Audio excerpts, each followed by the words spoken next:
சாந்தி. தன்னை அர்ச்சிக்க தான் இருந்தானே என்ற நிகழ்வில் நான் சர்வஸ்வ தியாகி என்பதை பற்றி பார்ப்போமா?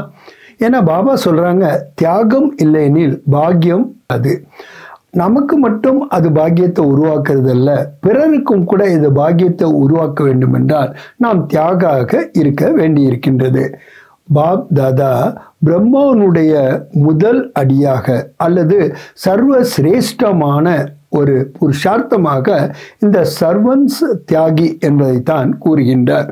ஏன்னா உடல், பொருள், மனம், சம்பந்தம், தொடர்பு, தன்னுடைய பொசிஷன், போஸ்ட் எல்லாத்தையுமே தியாகம் பண்ணதில் பிரம்மாவை தான் நம்பர் 1 இருந்தார்.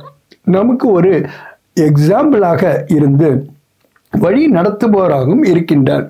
இந்த தியாகத்தை பற்றி சொல்லும்போது பாபா சொல்றாரு, 3 விஷயங்களை நீங்கள் விட வேண்டியிருக்கு, 3 விஷயங்களை தாரணை பண்ண வேண்டியிருக்குன்னு. அந்த விட வேண்டிய விஷயங்களில் ஒன்று என்னன்னா சாக்கு போக்கு சொல்றது, பகானா. இன்னொன்று கஹல்வானா, செய்ய வைக்கிறதாக இருப்பது.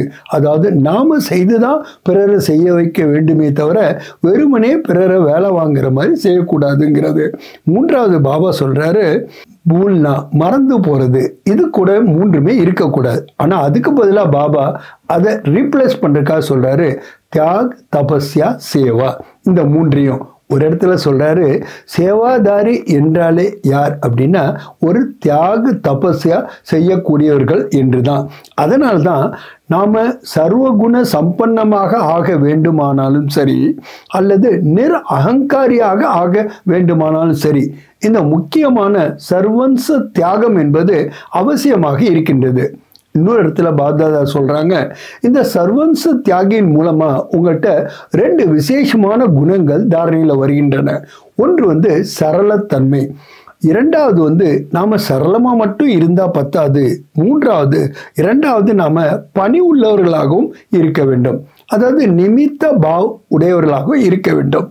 யார்கிட்ட இந்த சரளத்தன்மையும் நிமித்த பாவமும் இருக்குமோ அவங்ககிட்ட சேவை கூட தானாகவே அவங்கள தேடி வரும். ஆக நாம கரெக்ஷன் பிறருக்கு கொடுக்கும்போது கூட எப்படி கொடுக்கணுங்கிறத ஒரு அவ்வக்தவாணியில் பாபா சொல்றார். நீங்க சாட்சி திருஷ்டால இருந்து சுப பாவனையோடு நீங்க பாபாவை உதவிக்கு கூப்பிட்டுட்டு கரெக்ஷன் கொடுத்தீங்கன்னா அதுல வெற்றி என்பது நிச்சயமாக உங்களுக்கு கிடைக்கும்னு சொல்றாங்க. அதனால்தான் நாம சாதனங்கள் இருந்தாலும் கூட தியாக விருத்தி உடையவர்களாக இருக்க வேண்டும். சாதனம் தான் நமக்கு முக்கியமே தவிர சாதனங்கள் முக்கியமே அல்ல. ஏன்னா நிரந்தரமான ஒரு மாற்றத்தையும் பிராப்தியையும் சர்வசிரேஷ்டமான பாக்கியத்தை நாம அடையணும்னா தியாக விருத்தி என்பது நம்மள இருக்கணும். தியாக விருத்தி என்பது மைப்பன் அவர் மேராப்பன், இந்த 2ம் இல்லாம இருக்கணும். ஆக நான் சரளத்தன்மை உடையவனாகவும் எப்போதுமே ஃப்ளெக்சிபிளா வளைந்து கொடுப்பவனாகவும் இருக்க வேண்டும். யாருடைய சுபாவம் சம்ஸ்காரம் ரொம்ப ஹார்டா இருக்கோ அவங்களால தான் வளைஞ்சு கொடுக்க முடியாது. யாரு ரொம்ப நரம் ஃப்ளெக்சிபிளா இருக்காங்களோ அவங்க ரொம்ப ஈஸியா வளைஞ்சு கொடுத்துருவாங்க. அதனால தான் சேவையில கூட வெற்றி அடைவதற்கு சாதனமாக இருப்பதே இந்த சர்வன்ச தியாகம் என்பதுதான். ஆக தியாகம் என்பது வெறும் உடல், பொருள், மனதை மட்டும் அல்லாம நம்முடைய சம்பந்தம், தொடர்பு, என்னுடைய விருப்பம், என்னுடைய ஆசை, என்னுடைய எதிர்பார்ப்பு, என்னுடைய விருப்பங்கள், இவை எல்லாற்றிலிருந்து நாம விடுதலை அடையதான் பாபா சர்வன்ச தியாகம்னு சொல்றார். ஆக நாம எதுவரைக்கும் நமக்குள்ள தியாகத்தை கொண்டு வரவில்லையோ அப்ப நாம நிச்சயமா பாக்கியத்தை உருவாக்கவும் முடியாது. அதனாலதான் பாபா சொல்றாரு, நாம புது உலக படைப்பிற்கு நிமித்தமாக ஆவது கூட தியாகத்தினுடைய ஒரு அடையாளமாக இருக்கின்றது. அதனால்தான் பாபா சொல்றாரு, தியாக விருத்தி என்பதை உங்களுடைய விருத்தியாக நீங்கள் ஆக்கிக் கொள்ள வேண்டும்.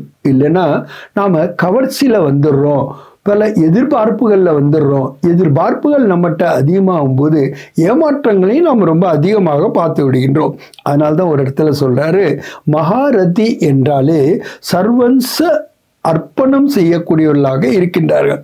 அவர்கள் உடல் மனம் பொருள் மட்டுமல்ல, சங்கல்பம் சம்பந்தம் மட்டுமல்ல, அவருடைய சுபாவம் சன்ஸ்காரத்தையும் அவங்க தியாகம் பண்ணிடுறாங்க. அதுக்கு பாபா சொல்றாரு, எப்ப நீங்க எந்த ஒன்றையும் தங்களுக்காக பயன்படுத்த முடியாது.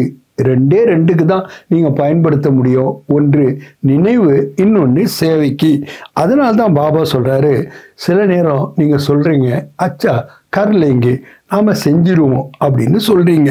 இல்லைன்னா தேக்கா ஜாயகா, பார்க்கலாம் அப்படின்னு சொல்கிறோம். இதெல்லாம் என்ன? உங்களுடைய அலட்சியத்தினுடைய ஒரு சன்ஸ்காரம் தான். பிராமணனுடைய சன்ஸ்காரமே என்னன்னா, ஜரூர் கருங்கா, நான் செய்து காட்டுவேன், செய்து முடிப்பேன் என்ற திட சங்கல்பம் உடையவர்களாக இருப்பதுதான் நல்லது. ஓம் சாந்தி.